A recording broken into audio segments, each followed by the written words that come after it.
So in these slides, we're going to talk about Leibniz notation.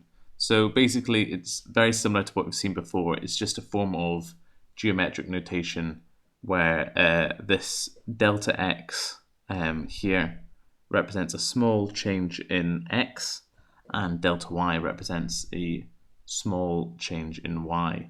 Now, it's the same idea as the general proof as before, where you take a small change in y and a small change in x, and the smaller you make these two changes, the better approximation you're going to get of the gradient at that point.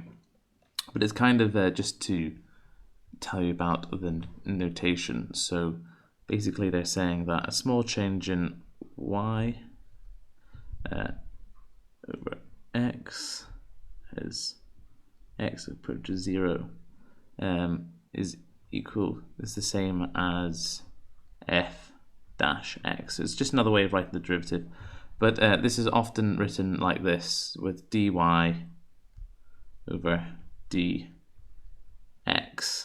is also equal to f dash x, and d just stands for change, the change in y over the change in x. So it's just another way of writing differentiation, just so you don't get tripped up with the notation. We've got a quick example just to kind of illustrate that point. So we're asked to differentiate t with respect to k. So what does that mean? We're taking the function t and differentiating it with respect to k. So we're seeing how t will change as with k. So to do this, we write out change in t, dt over dk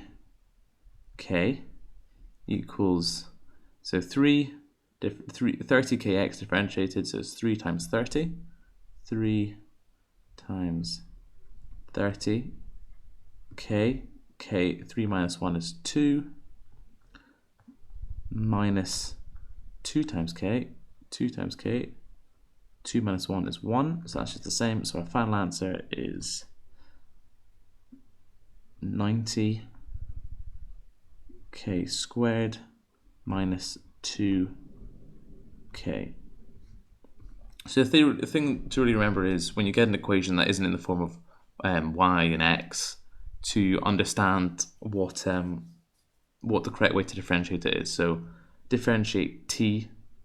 So this could also be written out as y equals 30x squared minus x squared, and it would just be exactly the same process, but instead of differentiating t with respect to k, we're differentiating y with respect to x. I hope that makes it a little bit clearer there for you.